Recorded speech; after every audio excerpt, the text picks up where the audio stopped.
ओम शांति। अव्यक्त मुरली 30 जून 2024। सुनेंगे मुरली विस्तार से। मन को दुरुस्त रखने के लिए बीच बीच में 5 सेकंड भी निकालकर मन की एक्सरसाइज करो। आज दूर देशी बाप दादा अपने साकार दुनिया के भिन्न भिन्न देशवासी बच्चों से मिलने आए हैं। बाप दादा भिन्न भिन्न देशवासियों को एक देशवासी देख रहे हैं, चाहे कोई कहाँ से भी आए हो, लेकिन सबसे पहले सभी एक ही देश से आए हो। तो अपना अनादि देश याद है ना, प्यारा लगता है ना। बाप के साथ साथ अपना अनादि देश भी बहुत प्यारा लगता है ना। बाप दादा आज सभी बच्चों के 5 स्वरूप देख रहे हैं। जानते हो 5 स्वरूप कौन से हैं? जानते हो ना, 5 मुखी ब्रह्मा का भी पूजन होता है। तो बाप दादा सभी बच्चों के 5 स्वरूप देख रहे हैं। बच्चों के 5 स्वरूप देख रहे हैं। पहला अनादि ज्योतिबिंदु स्वरूप, याद है ना, अपना स्वरूप भूल तो नहीं जाते। दूसरा है आदि देवता स्वरूप, पहुंच गए देवता स्वरूप में। तीसरा मध्य में पूज्य स्वरूप, वह भी याद है। आप सबकी पूजा होती है या भारतवासियों की होती है? आपकी पूजा होती है। कुमार सुनाओ, आपकी पूजा होती है। तो तीसरा है पूज्य स्वरूप, चौथा है संगम योगी ब्राह्मण स्वरूप, और लास्ट में है फरिश्ता स्वरूप। तो 5 ही रूप याद आ गए। अच्छा, 1 सेकंड में यह 5 ही रूपों में अपने को अनुभव कर सकते हो। 1 2 3 4 5 तो कर सकते हो। यह 5 ही स्वरूप कितने प्यारे हैं। जब चाहो जिस भी रूप में स्थित होने चाहो, सोचा और अनुभव किया। यही रूहानी मन की एक्सरसाइज है। आजकल सभी क्या करते हैं? एक्सरसाइज करते हैं। जैसे आदि में भी आपकी दुनिया में सतयुग में नेचुरल चलते फिरते की एक्सरसाइज थी। खड़े होकर के 1 2 3 एक्सरसाइज नहीं। तो अभी अंत में भी बाप दादा मन की एक्सरसाइज कराते हैं। जैसे स्थूल एक्सरसाइज से तन तंदुरुस्त रहता है, तो चलते फिरते यह मन की एक्सरसाइज करते रहो। इसके लिए टाइम नहीं चाहिए, 5 सेकंड कभी भी निकाल सकते हो या नहीं। ऐसा कोई बिजी है जो 5 सेकंड भी नहीं निकाल सके? है कोई तो हाथ उठाओ। फिर तो नहीं कहेंगे क्या करें, टाइम नहीं मिलता। यह तो नहीं कहेंगे ना, टाइम मिलता है। तो यह एक्सरसाइज बीच बीच में करो। किसी भी कार्य में हो, 5 सेकंड की यह मन की एक्सरसाइज करो, तो मन सदा ही दुरुस्त रहेगा, ठीक रहेगा। बाप दादा तो कहते हर घंटे में यह 5 सेकंड की एक्सरसाइज करो। हो सकती है? देखो सभी कह रहे हैं हो सकती है। याद रखना, ओम शांति भवन याद रखना, भूलना नहीं। तो जो मन की भिन्न भिन्न कंप्लेन है ना, क्या करे, मन नहीं टिकता। मन को मण बना देते हो, वजन करते हैं ना। पहले ज़माने में पाव, शेर और मण होता था। आजकल बदल गया है, तो मन को मण बना देते हैं, बोझ वाला। और यहाँ एक्सरसाइज करते रहेंगे तो बिल्कुल लाइट हो जाएंगे, अभ्यास हो जाएगा। ब्राह्मण शब्द याद आए तो ब्राह्मण जीवन के अनुभव में आ जाओ। फरिश्ता शब्द कहो तो फरिश्ता बन जाओ। मुश्किल है? नहीं है। कुमार बोलो, थोड़ा मुश्किल है? आप फरिश्ते हो या नहीं? आप ही हो या दूसरे हैं? कितने बार फरिश्ते बने हो? अनगिनत बार बने हो। आप ही बने हो। अच्छा, अनगिनत बार की हुई बात को रिपीट करना क्या मुश्किल होता है? कभी कभी होता है। अब यह अभ्यास करना, कहाँ भी हो 5 सेकेंड मन को घुमाओ, चक्कर लगाओ। चक्कर लगाना तो अच्छा लगता है ना। टीचर्स, ठीक है ना, राउंड लगाना आएगा ना? बस राउंड लगाओ, फिर कर्म में लग जाओ। हर घंटे में राउंड लगाया, फिर काम पे लग जाओ, क्योंकि काम को तो छोड़ नहीं सकते हैं ना, ड्यूटी तो बजानी है। लेकिन 5 सेकेंड, मिनट भी नहीं, सेकेंड नहीं निकल सकता है। निकल सकता है, यूएन के ऑफिस में निकल सकता है। मास्टर सर्वशक्तिवान हो तो मास्टर सर्वशक्तिवान क्या नहीं कर सकता? सर्वशक्तिवान, मास्टर सर्वशक्तिवान क्या नहीं कर सकता? बाप दादा को एक बात पर बच्चों को देख करके मीठी मीठी हंसी आती है। किस बात पर? चैलेंज करते हैं, पर्चा छपाते हैं, भाषण करते हैं, फोर्स कराते हैं। क्या कराते हैं? हम विश्व को परिवर्तन करेंगे। यह तो सभी बोलते हैं ना, या नहीं? सभी बोलते हैं या सिर्फ भाषण करने वाले बोलते हैं? तो एक तरफ कहते हैं विश्व को परिवर्तन करेंगे, मास्टर सर्वशक्तिवान है, और दूसरे तरफ अपने मन को मेरा मन कहते हैं, मालिक है मन के, और मास्टर सर्वशक्तिवान है, फिर भी कहते हैं मुश्किल है। तो हंसी नहीं आएगी? आएगी ना हंसी। तो जिस समय सोचते हो मन नहीं मानता, उस समय अपने ऊपर मुस्कुराना। मन में कोई भी बात आती है तो बाप दादा ने देखा है 3 लकीरें गाई हुई है। एक पानी पर लकीर, पानी पर लकीर देखी है? लगाओ लकीर तो उसी समय मिट जाएगी, लगाते तो है ना। तो दूसरी है किसी भी कागज पर, स्लेट पर कहाँ भी लकीर लगाना। और सबसे बड़ी लकीर है पत्थर पर लकीर। पत्थर की लकीर मिटती बहुत मुश्किल है। तो बाप दादा देखते हैं कि कई बार बच्चे अपने ही मन में पत्थर की लकीर के मुआफिक पक्की लकीर लगा देते हैं, जो मिटाते हैं लेकिन मिटती नहीं है। ऐसी लकीर अच्छी है? कितना बारी प्रतिज्ञा भी करते हैं, अब से नहीं करेंगे, अब से नहीं होगा, लेकिन फिर परवश हो जाते हैं। इसलिए बाप दादा को बच्चों पर घृणा नहीं आती है, रहम आता है, परवश हो जाते हैं। तो परवश पर रहम आता है। जब बाप दादा ऐसे रहम भाव से बच्चों को देखते हैं तो ड्रामा के पर्दे पर क्या आ जाता है? कब तक? तो इसका उत्तर आप दो। कब तक? कुमार दे सकते हैं? कब तक यह समाप्त होगा? बहुत प्लान बनाते हो ना कुमार, तो कब तक बता सकते हो? आखिर भी यह कब तक? बोलो, जवाब आता है कब तक? दादिया सुनाओ, जब तक संगम युग है तब तक थोड़ा थोड़ा रहेगा। तो संगम युग भी कब तक? जब फरिश्ता बन जाएंगे, वह भी कब तक? बाबा बताए, फरिश्ता बनना आपको है या बाप को? तो इसका जवाब सोचना। बाप तो कहेंगे अब तैयार है? आदि माला में भी हाथ नहीं उठाया, आदि माला में भी हाथ नहीं उठाया, उस समय किसी ने भी हाथ नहीं उठाया।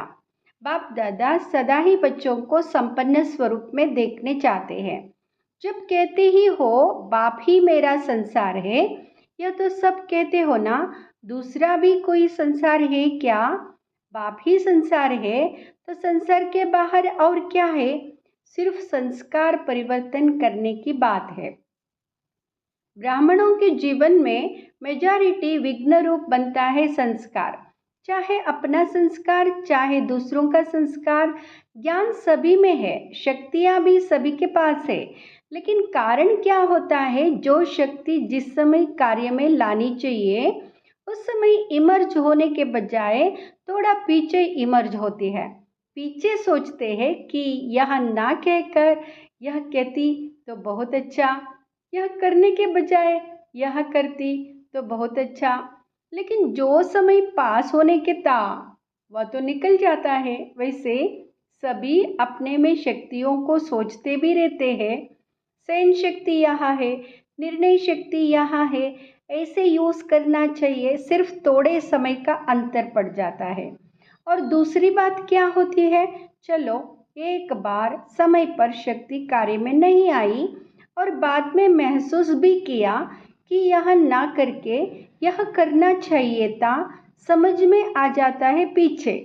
लेकिन उस गलती को एक बार अनुभव करने के बाद आगे के लिए अनुभवी बन उसको अच्छी तरह से रियलाइज कर ले, जो दोबारा नहीं हो।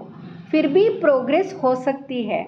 उस समय समझ में आता है यह रॉन्ग है, यह राइट है, लेकिन वही गलती दोबारा नहीं हो, उसके लिए अपने आप से अच्छी तरह से रियलाइजेशन करना।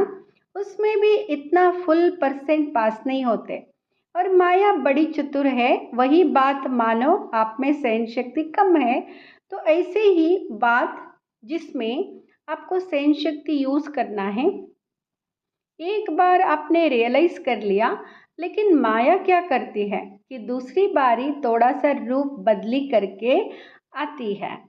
होती वही बात है, लेकिन जैसे आजकल के ज़माने में चीज़ वही पुरानी होती है, लेकिन पॉलिश ऐसी कर देते जो नई से भी नई दिखाई दे। तो माया भी ऐसे पॉलिश करके आती है। जो बात का रहस्य वही होता है। मानो आप में ईर्ष्या आ गई, ईर्ष्या भी भिन्न भिन्न रूप की है, एक रूप की नहीं। तो बीज ईर्ष्या का ही होगा, लेकिन और रूप में आएगी, उसी रूप में नहीं आती है। तो कई बार सोचते हैं कि यह बात पहले वाली तो वही वही थी ना, ये तो बात ही दूसरी हुई ना। लेकिन बीज वही होता है, सिर्फ रूप परिवर्तन होता है। उसके लिए कौन सी शक्ति चाहिए? परखने की शक्ति। इसके लिए बाप दादा ने पहले भी कहा है कि 2 बातों का अटेंशन रखो। एक सच्ची दिल, सच्चाई अंदर नहीं रखो। अंदर रखने से गैस का गुब्बारा भर जाता है और आखिर क्या होगा? फटेगा ना। तो सच्ची दिल, चलो आत्माओं के आगे थोड़ा संकोच होता है, थोड़ा शर्म सा आता है, पता नहीं मुझे किस दृष्टि से देखेंगे। लेकिन सच्ची दिल से, महसूसता से बाप दादा के आगे रखो। ऐसे नहीं मैंने बाप दादा को कह दिया, यह गलती हो गई।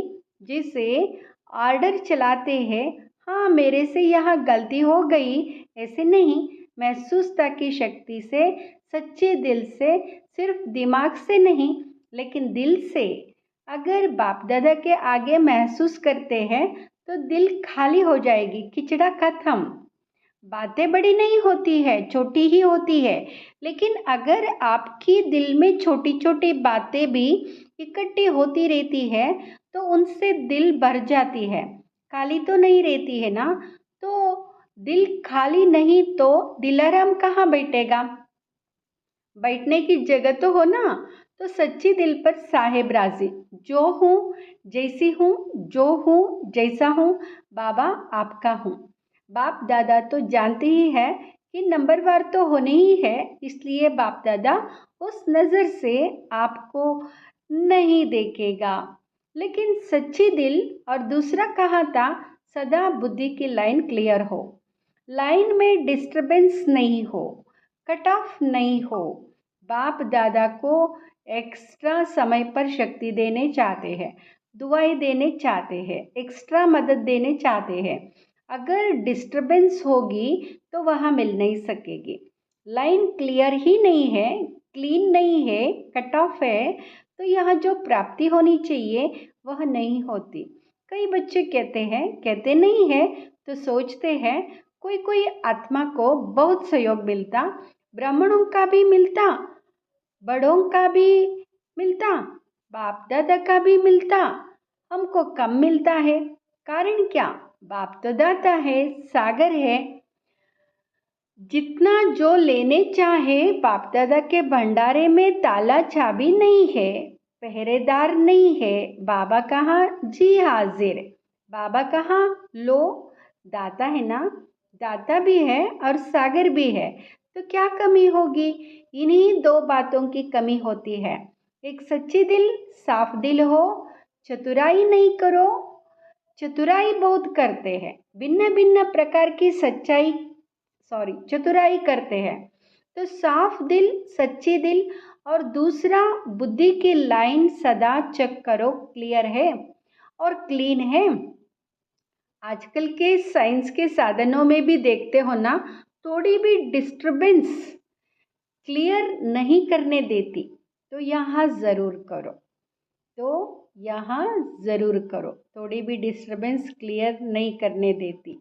और विशेष बात इस सीज़न का लास्ट टर्न है ना, इसलिए बता रहे हैं, डबल विदेशियों के लिए ही नहीं है, सबके लिए है। लास्ट टर्न में आप सब ने बैठे हो तो आपको ही कहना पड़ता है।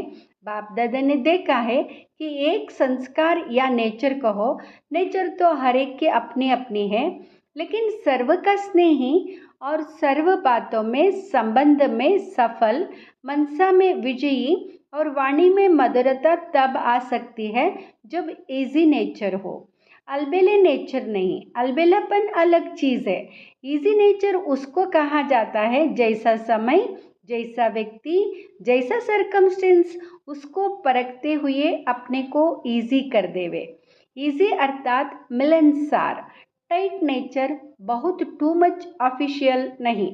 ऑफिशियल रहना अच्छा है लेकिन टू मच नहीं। और समय पर जब समय ऐसा है, उस समय अगर कोई ऑफिशियल बन जाता है तो वह गुण के बजाय उनकी विशेषता उस समय नहीं लगती। अपने को मोल्ड कर सके, मिलनसार हो सके, छोटा हो बड़ा हो, बड़े से बड़ेपन में चल सके, छोटे से छोटेपन में चल सके, साथियों में साथी बन के चल सके, बड़ों से रिगार्ड से चल सके, इजी मोल्ड कर सके। शरीर भी इजी रखते हैं ना, तो जहाँ भी चाहे मुड़ जाते हैं। और टाइट होगा तो मुड़ नहीं सकेगा, अलबेला भी नहीं।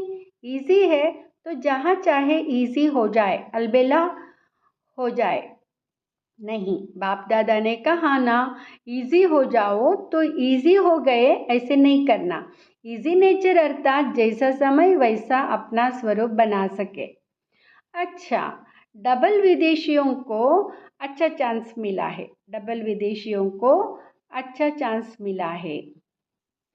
सभी को ड्रिल याद है या भूल गए? अभी अभी सभी यह ड्रिल करो, लगाओ चक्कर। अच्छा, चारों ओर के सर्वश्रेष्ठ आत्माओं को, चारों ओर से याद प्यार समाचार भेजने वालों को, बहुत अच्छे भिन्न भिन्न संबंध से स्नेह के पत्र और अपना हालचाल लिखा है, सेवा समाचार उमंग प्लान बहुत अच्छे अच्छे लिखे हैं जो बाप दादा को मिल ही गए। जिस प्यार से मेहनत से लिखा है, तो जिन्होंने भी लिखा है वह हर एक अपने अपने नाम से बाप दादा का दिलाराम का दिल से याद प्यार स्वीकार करे।